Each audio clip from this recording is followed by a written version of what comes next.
Hello बच्चों, कैसे हैं आप सभी। उम्मीद करता हूं आप सभी ठीक होंगे और अच्छे होंगे। तो बच्चों आइए आज हम देखते हैं अपने प्रश्नावली 3.3 के उदाहरण, जिसमें उदाहरण नंबर 8 आपका कह रहा है कि दो व्यक्तियों की आय का अनुपात। देखिए आय को कहते हैं हम लोग इनकम। क्या कहते हैं? इनकम। जो लोग हम कमाते हैं ना उसे हम आय कहते हैं, ठीक है। उसका अनुपात दिया हुआ है 9:7 और उसके खर्च का अनुपात, उस आय में से उसने जितना खर्च किया उसका अनुपात दिया हुआ है आप लोगों को 4:3। यदि प्रत्येक व्यक्ति प्रति महीने में 2,000 रुपए बचाता है, मतलब कहने का यह है जितने वो कमा रहा है उसमें से खर्च करने के बाद उसके पास जो पैसे बचे वो 2,000 रुपए हैं, तो उसे हमें बताना है उसकी मासिक आय कितनी है महीने की। तो हम लोग क्या करेंगे, हम लोग मानेंगे कि वो महीने पे इतने रुपए कमाता है, इतने खर्च करता है, तब हम बताएंगे कितने रुपए बचेंगे। तो हम लोग क्या करेंगे, 8वां है, माना मासिक आय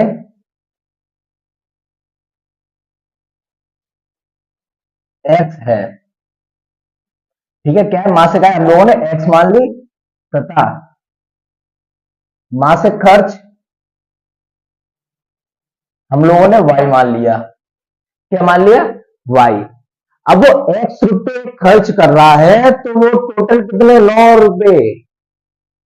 तो 9x हो गया ना भाई, हर महीने वो एक्स रुपए खर्च कर रहा है, उसने टोटल 9 किए हैं, तो कितना खर्च कर लिया उसने, सॉरी कितना कमा लिया, कितने कमाए उसने? 9 रुपए टोटल। और 7 रुपए व्यक्तियों की आय बराबर 9x और 7x। हम लोगों को एक महीने का पता है उसने टोटल इतने रुपए 9x और 7x कमाए, तो हम लोग 9x और 7x कर देंगे, ठीक है भाई। अगर उसने एक महीने में 1 रुपए कमाए हैं तो टोटल 9 रुपए कितने में कमाएगा? 9 महीने में। तो जब वो एक महीने में x रुपए कमा रहा है तो टोटल कितने कमाएगा? 9x रुपए। अगर वो व्यक्तियों का खर्चा अगर वो 4 रुपए और 3 रुपए खर्च कर रहा है, तो हमने एक का वाई माना है ना, एक का वाई माना है, तो 4y, 3y टोटल इतने रुपए खर्च किए उसने। अब इतने खर्च कर दिए। देखिए बच्चों, अगर वो 9x रुपए कमा रहा है, मतलब कहने का ये, अगर 9 है, पहले पहले देखिए, अगर 9 रुपए कमा रहा है तो 4 रुपए खर्च कर रहा है। अगर 7 रुपए कमा रहा है तो 3 रुपए खर्च कर रहा है।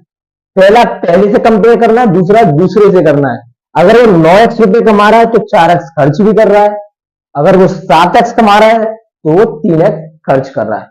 तो मैं क्या करूंगा, अगर उसने 9x रुपए कमाए, उसमें से उसने 4y रुपए खर्च कर दिए, जब 9 कमाए 4 खर्च कर दिए, तो अब क्या बचा उसके पास? जो बचा उसे तो हम लोग बचत कहेंगे ना। मैंने मान लीजिए 2,000 रुपए कमाए, उसमें से 1,600 रुपए खर्च कर दिए, तो कितने बचे? 400 रुपए बचे। तो ये वही बचत है, जब उसने इतने कमाए इतने खर्च कर दिए तो उसके पास 2,000 रुपए बच रहे थे। ये समीकरण 1 हो गया। ऐसे ही दूसरा था, जब वो 7x रुपए कमा रहा था और 3 खर्च किए उसने। भाई जब भी तो निकालूंगा, माइनस ही तो करना पड़ेगा। जब मैंने 2,000 कमाए, 1,600 खर्च किए, तो मैंने 2,000 में से 16 से माइनस किए थे ना, तभी तो 400 रुपए आया था। तो वही, तो उसके पास 2,000 रुपए बचे। 2,000 रुपए दोनों के लिए दिए हुए हैं, 2,000 रुपए दोनों के लिए दिए हुए हैं, ठीक है। अब ये बताइए, ये जो समीकरण बनेंगे, इन समीकरण को हमें विलोपन विधि से सॉल्व करना है। वैसे तो कोई विधि दी हुई नहीं है इसमें, लेकिन हमें किसी से भी कर सकते हैं, तो विलोपन विधि सरल है। देखिए यहां पर 7 और यहाँ 9, सॉरी यहाँ 9 और यहाँ 7 है, दोनों को बराबर करने के लिए मुझे यहाँ 7 से गुणा करना पड़ेगा। 7 में 63 और यहाँ 9 से, 9 7 63।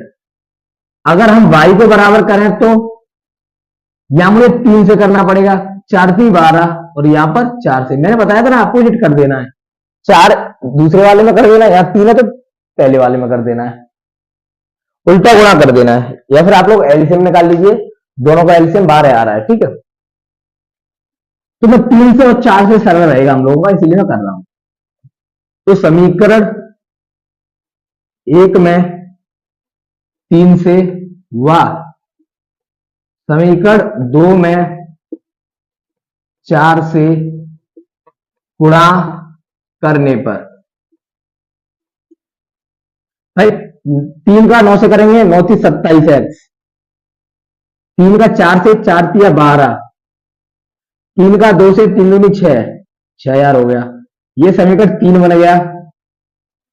4 का 27 से, सॉरी 4 का 7 से, 7 चौक 28, 4 का 3 से, 3 चौक 12, 4 का 2 से, 4 दूनी 8, 8000। ये समीकरण 4 बन गया। अब समीकरण 4 और 3 को देखिए आप लोग, क्या हम इसे काट नहीं सकते? यहां हम लोग देखेंगे तो यहां भी माइनस है, यहां भी माइनस है, तो दोनों चिन्ह सेम है, तो माइनस माइनस प्लस हो जाएगा, लेकिन मुझे ये काटना है, तो हम लोग क्या करेंगे, चिन्ह को बदल देंगे। ये माइनस का है तो इसे प्लस कर देंगे, क्या कर देंगे, प्लस। ये प्लस का है तो माइनस, ये प्लस का है तो माइनस, मतलब जब चिन्ह बदलते तो हम लिखते हैं घटाने पर। किस पर? घटाने पर। 12x से 12x कट गया, सॉरी 12y से 12y कट गया, 28 में 27 में तो x बचा, किसका? माइनस का। किसका बचेगा? माइनस का, क्योंकि माइनस का बड़ा है। ऐसे ही 8000 में से 6000 गए तो कितने बचे? 2000, लेकिन माइनस के बड़े हैं। 8000 के आगे माइनस का चिन्ह है, तो 2000 बचेंगे हमारे माइनस के, और माइनस से माइनस कट गया तो x बराबर आ गया 2000। ये 2000 आ गया। अब आप इसे किसी भी समीकरण में रख सकते हैं। 4 समीकरण, 1 2 3 4, तो समीकरण 1 से मैं समीकरण 1 में रख रहा हूं। समीकरण 1 क्या है? 9x माइनस के 4y बराबर 2000, तो 9x की जगह है हमारा 2000 माइनस के 4y बराबर 2000। अब 9 दूनी 18, 18000 हो गया, माइनस के 4y बराबर 2000।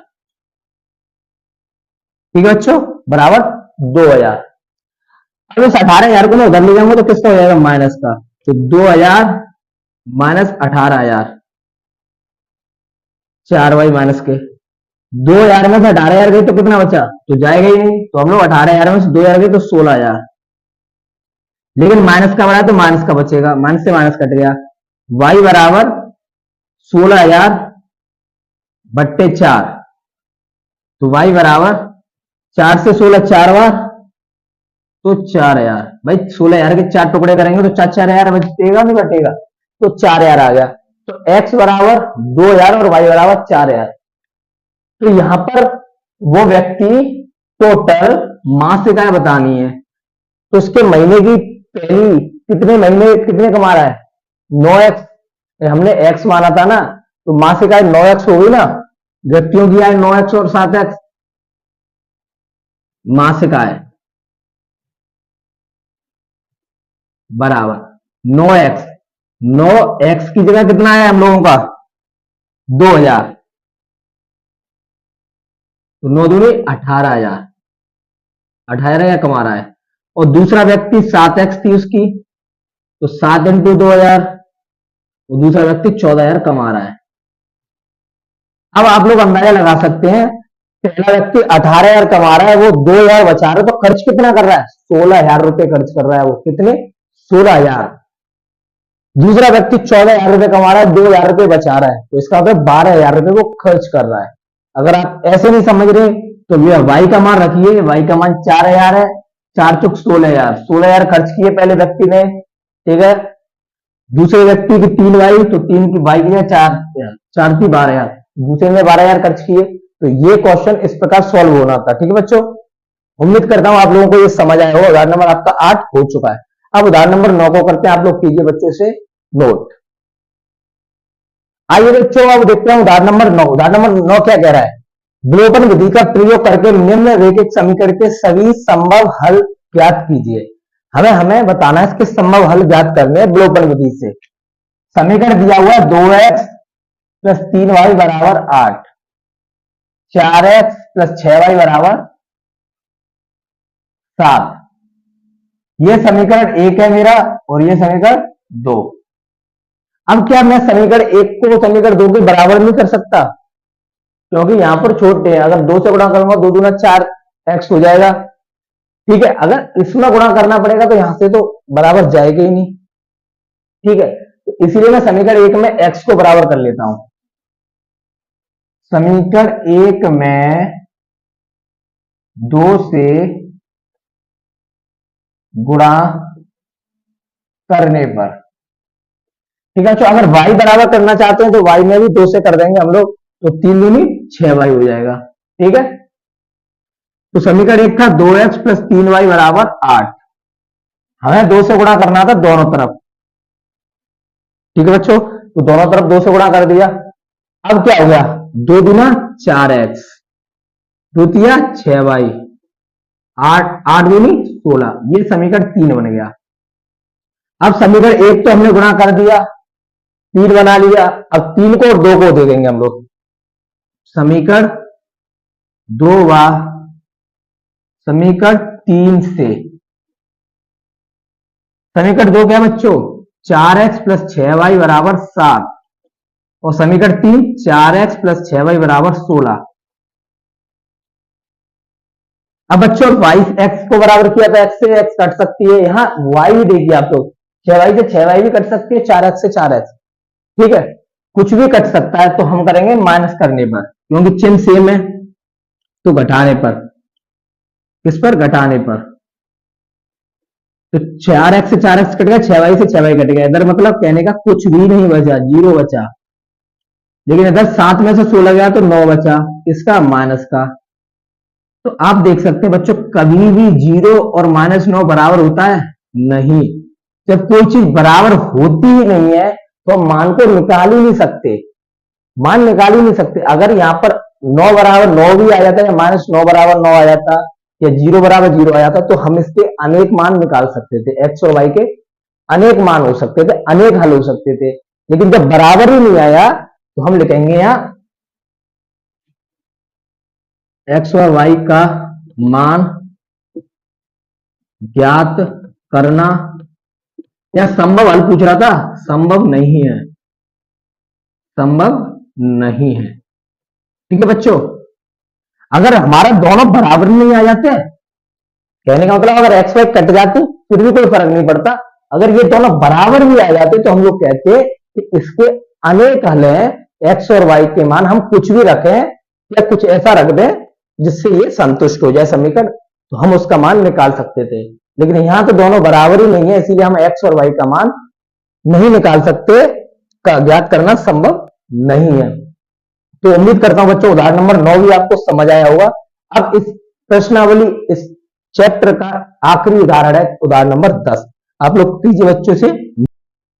चलिए बच्चों का उदाहरण नंबर 10 देखते हैं। उदाहरण नंबर 10 क्या कह रहा है, 2 अंकों की एक संख्या एवं उसके अंकों को पलटने पर बनी संख्या का योग 66 है। यदि संख्याओं के अंकों का अंतर 2 है, 2 हो तो संख्याएं ज्ञात कीजिए। क्या यही है? ठीक है बच्चों, यही दिया हुआ है ना। तो देखिए, इस प्रकार का प्रश्न हम लोगों ने अपनी प्रश्नावली 3.3 में किया था। उसमें क्या किया था हम लोगों ने, अंक को माना था। भाई अंक कितने हैं, 2 अंकों की। मान लीजिए मैंने 2 अंकों की ले ली 61, तो इसमें ये इकाई का अंक होगा और ये दहाई का अंक। तो जब अंकों की बात चले तो आपको इकाई और दहाई को ध्यान रखना है, ये मैंने बताया था। तो हम लोग इकाई का अंक मानेंगे और दहाई का अंक। माना इकाई का अंक बराबर y तथा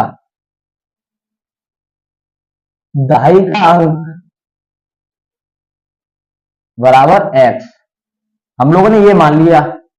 तो जब ये मैंने जो 61 लिखा था, इसका मतलब मैंने बताया है, मैंने वहां पे जो उधार लिया हुआ उसमें, भाई ये दहाई का है तो इसमें 10 का गुणा होता है, और जो इकाई का होता है उसमें 1 का गुणा होता है, 1 × 1।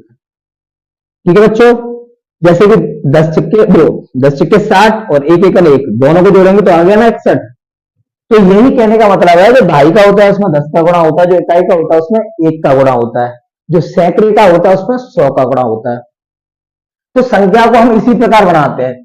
तब संख्या, अब हम संख्या कैसे बनाएंगे, भाई संख्या ढाई क्या है, x, तो x में हम लोग 10 से गुणा कर देंगे, प्लस इकाई क्या है y, y में हम 1 से गुणा करेंगे तो y एकल y, तो हम सिर्फ y लिख देंगे। तो ये हमारी एक संख्या बन गई।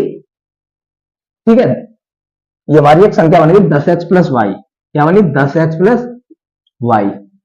क्योंकि जो हमारा ढाई का अंक है उसमें हमने 10 से गुणा किया, जो इकाई का उसमें 1 से। तो ये तो कह रहा था दो अंकों की एक संख्या, ये बन गई। अब उसके अंकों को पलटने पर,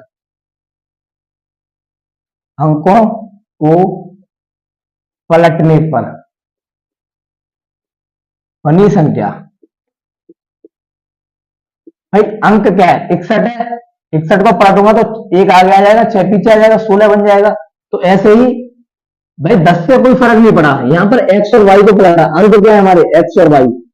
10 है, वहां पर x था, अब में y आ गई, जहां y था वहां x आ गई। ठीक है बच्चों, तो ये अंक इस प्रकार पलट गए हमारे, और कोई फर्क नहीं पड़ा इसमें हमें, ना तो इकाई पे ना ढाई पे, इस पे कोई फर्क नहीं पड़ेगा। अंकों को पलटना, जो भी अंक आप लोग मानेंगे। ठीक है, अब बच्चों क्या करें? इनका योग, मतलब जो संख्या है 10x प्लस वाई, वो जो पलटने पर आई 10y प्लस एक्स, अगर हम इनका योग कर दें, क्या कर दें? योग, तो 66 आता है। कितना आता है? 66।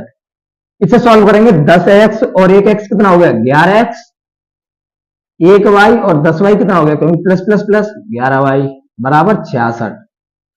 तो x प्लस वाई बराबर क्या हो गया बच्चों? यहां से 11 कॉमन आ गया ना, क्योंकि 11 के बाद 11 में 1 बार गया, और 11 के बाद 11 में 1 बार गया, तो दोनों में 11 दिख रहा था, इसीलिए हम लोगों ने कॉमन ले लिया, बराबर 66। 11 एकम 11, 11 छक्के 66। तो x प्लस वाई बराबर 66। समीकरण 1। तो बच्चों समीकरण 1 बन गया। ठीक है, अब समीकरण 2 कहां से बनेगा? यदि संख्याओं के अंकों का अंतर, हमने यही तो दो संख्याएं मानी थी x और y, इसमें अंतर क्या होगा? बच्चों मैंने यहां ढाई की मानी है x और इकाई की y, मतलब अगर बड़ी संख्या होगी 6 1, तो बड़ी में से छोटी तो घटानी पड़ेगी, बड़ी में से छोटी घटानी पड़ेगी, तो ढाई बड़ा होता है और इकाई छोटा होता है, इसलिए हम ढाई में से इकाई को घटाएंगे। जो अंतर दिया हुआ है आपको इसको ध्यान रखना है, आप y में से x मत घटा देना, क्योंकि ये तो इकाई हो गई, ये ढाई हो गई। तो जब छोटे में से बड़े को घटाएंगे तो माइनस में बचती है संख्या, लेकिन हम बड़े में से छोटा घटाएंगे, तो बड़ा है ढाई, ढाई में से इकाई घटाऊंगा तो 2 है, क्या अंतर आया है? 2। ये समीकरण 2 बन गया बच्चों आप लोगों का। अब समीकरण 1 2 को देखिए, आप लोग सीधे सीधे देख सकते हैं, माइनस प्लस की कट रही है, तो हम लोग जब कट रहे हैं तो क्या करेंगे? जोड़ने पर। किस पर? जोड़ने पर। तो y से y कट गई, 1x और 1x 2x, 6 और 2 8, 2 कम 2 2 चौका 8, तो x बराबर 4। क्या हो गया? x बराबर 4। x का मान हमारा 4 आ चुका है, कोई दिक्कत नहीं है। ठीक है, अब हमें क्या बताना है? y का मान समीकरण 1 से, तो समीकरण 1 है x प्लस वाई बराबर 6, यही तो समीकरण है, x प्लस वाई बराबर 6। x कितना है? 4 प्लस y बराबर 6, तो y बराबर क्या है बच्चों? 4 उधर गया तो माइनस का, तो 6 में से 4 गया 2, तो y आ गया 2। अब आप देख सकते हैं दो संख्याओं का योग कितना कितना आ रहा था? x प्लस वाई बराबर 6, तो 4 हो तो 6, और उन संख्याओं का अंतर कितना था? 2, 4 में से 2 गया 2। इकाई का अंक क्या माना था हम लोगों ने? इकाई का अंक,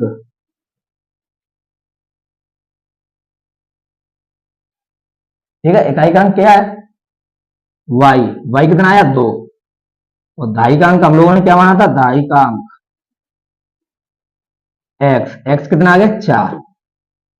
तो बच्चों 4 आ चुका है। अब हम लोग क्या करेंगे? इसे जांच करेंगे, इसकी क्या करेंगे? जांच। ठीक है, जांच करेंगे। इसमें कह रहा था संख्या क्या थी? 10x प्लस वाई, तो संख्या क्या बनेगी हमारी यहां पर? संख्या बराबर 10x प्लस वाई। अब 10 x की जगह 4 है, प्लस y की जगह 2, तो 10 चौका 40, और 2 कितना हो गया? 42। ये तो संख्या बन गई। अब यहां भाई संख्या ज्ञात करवा रहा था, हम लोगों ने संख्या ज्ञात कर दी x और y। यहां पूछे ऐसी कितनी संख्याएं हैं? अब दो संख्याएं तो बनेगी, एक तो संख्या ये बनेगी और एक अंकों को पलटने पर बनेगी, और कोई संख्या बनेगी नहीं बनेगी ना। एक तो 42 बनेगी संख्या, संख्या के अंकों को पलट दूंगा तो 24 बन जाएगी, बनेगी ना। तो बच्चों ये दो ही संख्या बनेंगी हमारी। ठीक है, जब पूछे ऐसी कितनी संख्या बन सकते हैं, तो एक तो वही बनेगी, उसकी उल्टी मतलब पलटने पर हम लोगों ने 10y प्लस एक्स बनाया था ना, तो 10y की जगह 2 प्लस का x ही गया 4, तो 10 दूनी 20, 4 कितना हो गया 24, तो ये 24 आ गया। तो बच्चों ये दो संख्याएं बनेगी हमारी, कितनी संख्या बनी, दो। ठीक है, हमारी दो संख्याएं बनी है।